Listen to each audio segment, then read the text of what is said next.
6,500 elite United States Marines, the largest Marine Special Operations deployment in modern warfare history, assembled to eliminate what intelligence agencies classified as the most valuable and dangerous criminal convoy ever to challenge North American security. Not regular Marine infantry conducting patrols, not conventional forces providing area security. An entire brigade of America's most elite Marine warriors, Force Reconnaissance, Marine Raiders, Critical Skills Operators, Marine Special Operations Teams, and Specialized Combat Support Units, converging on a target that had made the catastrophic mistake of believing criminal wealth could purchase immunity from Marine Corps precision, discipline, and the legendary fighting spirit that had conquered enemies for nearly 3 centuries. The Sinaloa-Jalisco Gulf Ultra Cartel had spent 9 years creating what they called El Imperio Dorado, the Golden Empire, a convoy of 394 vehicles stretching across 33 miles of Mexican highway, carrying $6 billion in pure narcotics and protected by what military analysts recognized as the most sophisticated criminal military force in trafficking history. This wasn't just drug transportation. It was mobile empire warfare designed to establish permanent criminal dominance through overwhelming firepower, military-grade organization, and tactical capabilities that exceeded those of most national armies. The convoy's military capabilities had been designed by former elite military operators from 26 countries who understood modern combined arms doctrine, special operations tactics, and asymmetric warfare better than most legitimate defense establishments. Main battle tanks acquired through systematic corruption provided mobile firepower that could eliminate entire city blocks with precision-guided munitions. Self-propelled artillery pieces offered indirect fire support capable of engaging targets beyond visual range with devastating accuracy. Advanced anti-aircraft missile systems created overlapping defensive zones that could theoretically challenge military aircraft operating at multiple altitudes and engagement ranges. Electronic warfare vehicles equipped with stolen technology from NATO, Russian, and Chinese sources could jam communications, disrupt navigation systems, and interfere with precision-guided weapons over vast operational areas. Tank destroyers provided mobile anti-armor capability specifically designed to defeat American M1A2 Abrams tanks and other advanced Western armor systems in direct combat engagements. Infantry fighting vehicles carried squads of elite sicarios who had received professional military training from former special operations personnel representing Delta Force, Navy SEALs, British SAS, Russian Spetsnaz, Israeli Sayeret, French GIGN, and German GSG-9. But their most dangerous innovation was organizational structure that mimicked elite military units. The convoy operated under military command hierarchy with professional officers who understood strategic planning, operational coordination, and tactical execution at levels that exceeded most criminal organizations by orders of magnitude. Communication systems utilized military-grade encryption, quantum-resistant protocols, and satellite uplinks that provided global coordination capabilities rivaling those of major military powers. Intelligence networks had penetrated law enforcement and military organizations across multiple countries, providing early warning of potential threats and detailed information about American military capabilities, tactics, and operational procedures.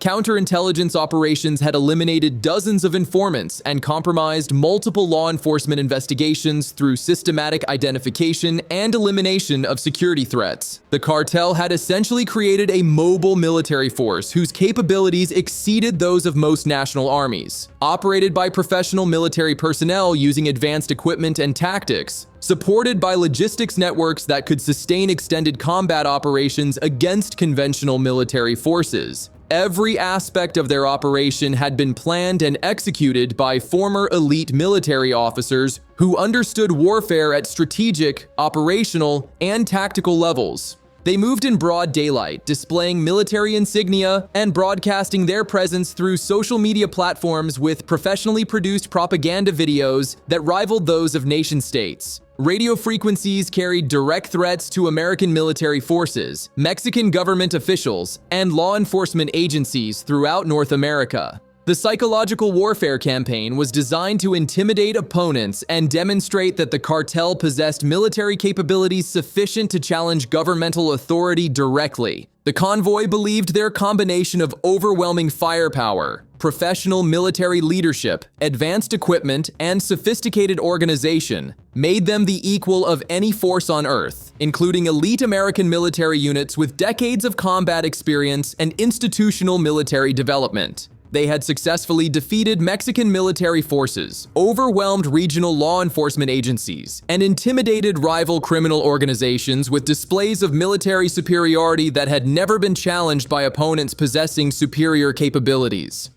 They had never faced 6,500 elite Marines who understood that some criminal threats could only be answered with the devastating precision and overwhelming violence of action that had made Marine Corps Special Operations forces feared and respected in every theater where America had defended its interests against sophisticated enemies. The operation to destroy the convoy had been designated Semper Fidelis Supremacy, reflecting both the Marine Corps motto of eternal faithfulness and the absolute dominance that Marine elite forces would demonstrate against criminal organizations that dared to challenge American military supremacy with stolen equipment and mercenary personnel. Marine Force reconnaissance teams specializing in deep reconnaissance, direct action, and surveillance operations behind enemy lines. Their advanced training in amphibious operations and small unit tactics, making them capable of operating independently in hostile territory for extended periods. Marine Raiders configured for special operations missions including direct action, special reconnaissance, and foreign internal defense. Their expertise in unconventional warfare and cultural operations allowing them to operate effectively in any environment. Critical skills. Operators trained in advanced technical specialties including explosive ordnance disposal, advanced marksmanship, communications, and intelligence analysis. Their specialized knowledge enabling them to handle complex missions requiring technical expertise beyond conventional Marine capabilities. Marine Special Operations teams equipped for crisis response, precision raids, and specialized direct action missions, their rapid deployment capabilities and advanced equipment allowing them to strike any target with surgical precision. Marine Scout snipers providing long-range precision fire and battlefield reconnaissance, their advanced marksmanship training and fieldcraft skills making them capable of eliminating high-value targets at extreme ranges while remaining undetected.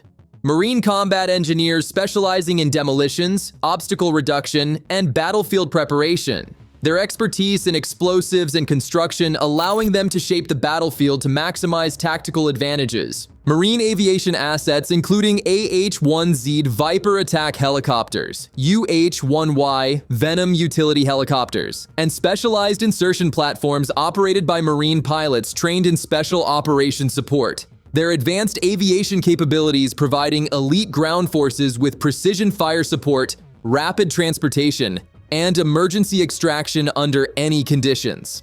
Intelligence specialists from Marine Corps Intelligence Activity providing real-time battlefield awareness through advanced surveillance systems, signals intelligence, and human intelligence networks that had been monitoring the convoy's development for months. Electronic warfare specialists capable of disrupting enemy communications, navigation systems, and weapons guidance through advanced jamming, cyber warfare, and directed energy weapons. But the true innovation lay in integration and coordination that exceeded anything previously attempted in Marine Special Operations warfare.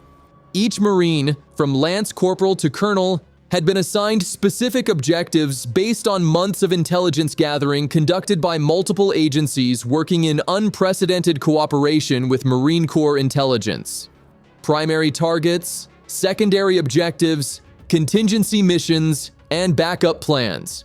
Every warrior knew exactly which convoy elements they would engage, in what sequence, and how their individual actions would coordinate with surrounding units to achieve maximum tactical effectiveness with minimum risk to Marine personnel. The result was a battle plan that treated the convoy not as individual vehicles or separate criminal elements, but as a single complex organism that would be systematically dismantled through coordinated marine precision that would demonstrate why Marine Corps elite forces had never failed in any mission where American interests were threatened by sophisticated enemies operating with advanced military capabilities. At exactly 0517 hours, the Mexican desert erupted into coordinated violence as 6,500 elite Marines struck the convoy with precision that redefined special operations warfare against criminal military organizations. The surprise was so complete that the convoy's sophisticated early warning systems, electronic countermeasures, and professionally trained military personnel had no opportunity to implement defensive procedures before elite Marine forces seemed to materialize from every direction simultaneously with overwhelming tactical superiority and devastating firepower. The first strikes came from Marine Scout sniper teams that had infiltrated convoy positions using advanced camouflage techniques and fieldcraft skills perfected through decades of combat operations in hostile environments. Precision long-range fire eliminated key leadership targets identified through months of intelligence analysis. Their .50 caliber and .338 Lapua rounds striking with surgical accuracy that decapitated the convoy's command structure in the opening seconds of the engagement.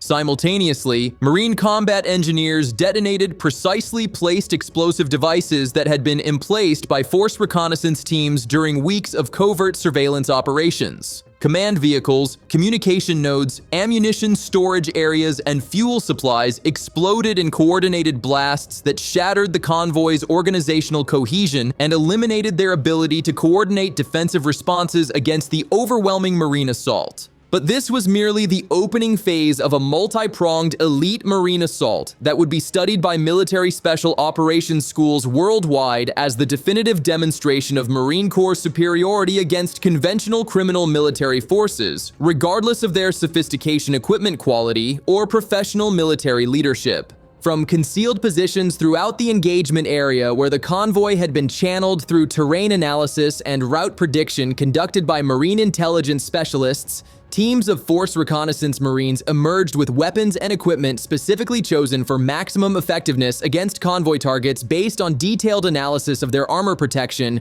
crew training, and tactical capabilities. M4A1 rifles equipped with advanced optics eliminated personnel attempting to man defensive positions with precision fire that prevented effective resistance.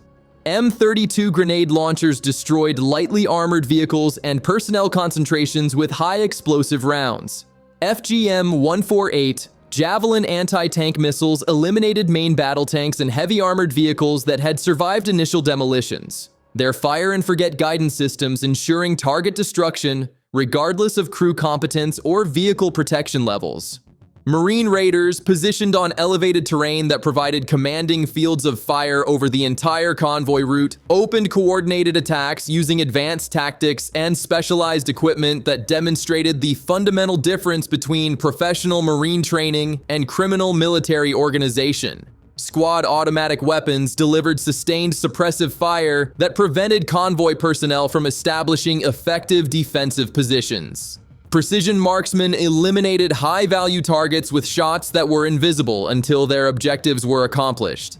The convoy's sophisticated command and control structure, designed by former elite military officers using professional doctrine adapted from successful special operations units worldwide, began collapsing under the overwhelming precision and coordinated violence of Marine attacks that targeted leadership elements with surgical accuracy designed to prevent organized resistance that could prolong the engagement or inflict casualties on American forces. Communications vehicles became priority targets, eliminated by Marines who understood that destroying enemy coordination was essential to preventing effective resistance that could threaten mission success or Marine safety. Intelligence specialists had identified every command vehicle, every communications node, every key leader whose elimination would disrupt convoy decision-making and tactical coordination, enabling systematic destruction of their military capabilities. Despite the overwhelming nature of the elite Marine assault they faced, convoy fighters weren't helpless victims. These were experienced military personnel who had received professional training from some of the world's most elite special operations forces and who understood combined arms tactics, defensive operations, and counterattack procedures that had been developed through decades of military evolution and refined through actual combat experience. Heavy weapons teams throughout the convoy attempted to establish suppressing fire against suspected Marine positions using machine guns, automatic grenade launchers, and rocket-propelled grenades fired in coordinated salvos designed to force Marine units to seek cover and disrupt their attack coordination. Tank crews attempted to use terrain features and vehicle positioning to achieve tactical advantages while engaging Marine forces with main gunfire and secondary weapon systems. Artillery pieces that had survived initial Marine demolitions attempted to provide indirect fire support for infantry elements trying to establish defensive positions and coordinate counterattacks against Marine assault teams. Self-propelled anti-aircraft guns were repositioned to engage Marine helicopters and provide suppressive fire against infantry positions on elevated terrain that commanded the battlefield. Some defensive actions achieved brief tactical success that demonstrated the convoy's sophisticated planning, extensive military training, and professional leadership that had been developed through years of investment in military capabilities and recruitment of former elite military personnel. A Convoy T-80 main battle tank managed to damage one Marine LAV-25 with a direct hit that penetrated the vehicle's armor plating and forced the crew to abandon their position, though all Marines survived and continued fighting as infantry. Another tactical success occurred when a convoy technical vehicle mounting twin heavy machine guns managed to force an entire Marine Raider squad to alter their approach by maintaining sustained suppressive fire that prevented them from advancing across open terrain, buying valuable time for other convoy elements to reposition and attempt more favorable defensive arrangements against the overwhelming Marine assault. A convoy self-propelled artillery piece achieved brief fire superiority over one Marine position by using its automated fire control system to deliver precisely aimed high-explosive rounds that forced Marines to seek cover and disrupted their planned assault on a convoy command post, allowing criminal communications personnel to coordinate defensive actions for several additional minutes before being eliminated. But individual victories and temporary tactical advantages proved meaningless against the overwhelming coordination, training, and professional competence of 6,500 elite Marines whose capabilities exceeded anything the criminal world could match or counter, regardless of the resources they had invested, the military expertise they had acquired, or the sophisticated equipment they possessed. For every Marine position that encountered effective resistance, dozens more continued operations with undiminished intensity and perfect coordination. The convoy's forces, regardless of their professional military training, advanced equipment, or tactical competence, were facing opponents whose institutional military culture, combat experience, and specialized training exceeded anything achievable through individual excellence or superior weapons systems. Marine critical skills operators, moving through terrain that provided perfect concealment while maintaining secure communications with supporting units, engaged high-value targets with suppressed weapons that eliminated key personnel without revealing their positions to other defenders, systematically degrading the convoy's ability to coordinate defensive actions or implement contingency plans developed through months of professional military planning. The systematic destruction continued with mechanical precision that demonstrated the fundamental difference between criminal military organization and Marine Corps Special Operations doctrine developed through decades of professional military evolution and refined through constant training and actual combat experience against sophisticated enemies in multiple theaters of operation worldwide. Elite Marine teams eliminated armored threats in predetermined sequence while supporting elements suppressed infantry positions and provided continuous fire support that prevented convoy forces from establishing effective defensive coordination or implementing counterattack procedures that could threaten Marine units or disrupt the operation's timeline and objectives. The psychological impact on surviving convoy personnel was beyond devastating. These men had joined the operation because they believed their overwhelming firepower, sophisticated military organization, extensive professional training, and elite military leadership made them the equal of any force on Earth, including legitimate national armies and even American special operations units with decades of institutional military development.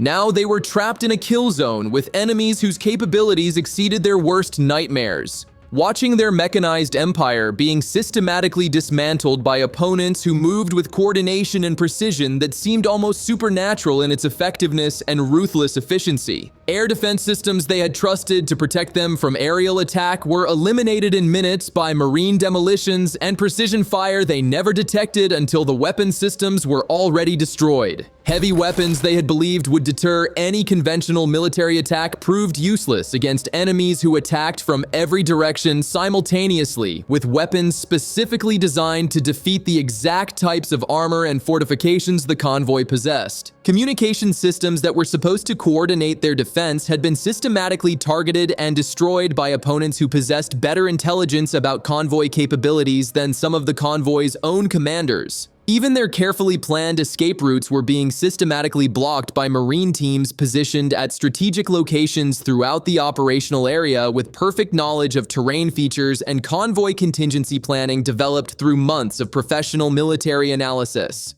Marine aviation assets, coordinated through forward air controllers embedded with ground units who maintained constant communication with supporting aircraft, began delivering precision strikes on convoy elements that had survived the initial ground assault. A H-1Z Viper attack helicopters swept across the battlefield in coordinated attack patterns, their precision-guided missiles and cannon fire eliminating cargo vehicles, remaining command posts, and heavy weapons with surgical accuracy that preserved intelligence materials while destroying criminal assets. As the engagement progressed through its planned phases, the convoy's attempts at organized resistance collapsed under the relentless application of Marine Corps Special Operations doctrine that had been developed through decades of successful combat operations and refined through constant adaptation to new threats and evolving battlefield conditions in multiple theaters worldwide. When the thunder of Marine weapons finally began to subside and the last explosions faded across the Mexican desert, the transformation was absolute and awesome in its completeness. Where dawn had revealed the most valuable criminal convoy in trafficking history moving with confident precision across 33 miles of highway, sunset showed only twisted metal and burning ruins scattered across terrain that resembled the aftermath of warfare between major military powers. 394 vehicles carrying $6 billion in pure narcotics and manned by over 2,500 fighters trained by international elite military professionals had been reduced to scrap metal and ash by a Marine elite assault that redefined special operations warfare supremacy and demonstrated why Marine Corps Special Operations Forces had never failed in any mission where American national security was threatened. The desert floor was littered with the remains of what had been the most advanced criminal military operation ever attempted. Main battle tanks reduced to twisted steel by precision anti-tank weapons, self-propelled artillery pieces transformed into burning hulks by Marine demolitions, infantry fighting vehicles scattered in pieces across miles of sand by elite warriors who had systematically exploited every vulnerability in the convoy's defensive network. For 6,500 elite Marines, the destruction of vehicles and elimination of personnel was only the beginning of an operation designed to ensure that the convoy's military capabilities could never be reconstructed, replicated, or studied by other criminal organizations seeking to duplicate their approach to territorial control through superior firepower and professional military organization. As specialized Marine units began conducting battle damage assessment, the true scope of the victory became apparent to military analysts monitoring the operation from command centers around the world. This wasn't just about destroying a criminal convoy. It was about eliminating a proof of concept that could have revolutionized criminal warfare worldwide and fundamentally altered the balance of power between criminal organizations and legitimate governments. Marine combat engineers, working under security provided by force reconnaissance teams, began the methodical destruction of anything that had survived the initial assault. Thermite charges were placed on vehicle hulks with mathematical accuracy calculated to create fires so intense they could melt steel and ensure that no component could ever be salvaged, studied, or reproduced by criminal organizations seeking to duplicate the convoy's military capabilities. Intelligence teams, working under armed protection provided by Marine raiders, moved through the battlefield gathering evidence that would support operations against criminal networks for decades to come. Every document that had survived the fires was photographed using high-resolution systems. Every piece of communication equipment was analyzed for intelligence value before being destroyed. Documents recovered from convoy command vehicles revealed criminal military ambitions that extended far beyond drug trafficking into territorial conquest that would have established criminal states within existing national boundaries. The evidence showed detailed plans for expanding their military capabilities to include Air Force units equipped with combat aircraft, naval vessels capable of challenging Coast Guard forces, and even ballistic missile systems that could threaten population centers throughout North America. Communication equipment provided access to encrypted networks that connected criminal organizations across multiple continents in ways that intelligence agencies had never suspected, revealing the global scope of criminal military cooperation that threatened international security and stability. Financial records exposed corruption networks that had enabled the acquisition of military-grade weapons from sources including active military personnel in multiple countries, defense contractors with access to classified technologies, and government officials in positions of trust. The psychological impact of the convoy's annihilation rippled through criminal organizations worldwide within hours, as communication networks carried news of the destruction to criminal leaders who struggled to comprehend the speed and completeness of their most powerful military allies' defeat. Communications intercepts revealed cartel leaders in multiple countries struggling to understand how their most powerful military asset had been eliminated by forces whose capabilities exceeded anything they had believed possible. The economic devastation was catastrophic beyond any previous criminal loss in organized crime history. The $6 billion in destroyed narcotics represented the largest seizure in history, but the true damage lay in eliminating military capabilities that had taken nearly a decade to develop and tens of billions of dollars to acquire through systematic corruption and infiltration of legitimate military and defense organizations worldwide. Other criminal organizations abandoned military-style projects immediately after analyzing the convoy's fate through intelligence networks that carried detailed accounts of the destruction to every corner of the criminal world. Large-scale weapons acquisition programs were canceled worldwide as criminal leaders realized that such purchases would only attract the attention of American elite forces whose capabilities exceeded anything the criminal world could comprehend or counter. Military advisors who had been hired to train criminal personnel were dismissed immediately and warned never to return, as criminal leaders understood that association with such training programs would make them targets for the same type of overwhelming military response that had destroyed the convoy.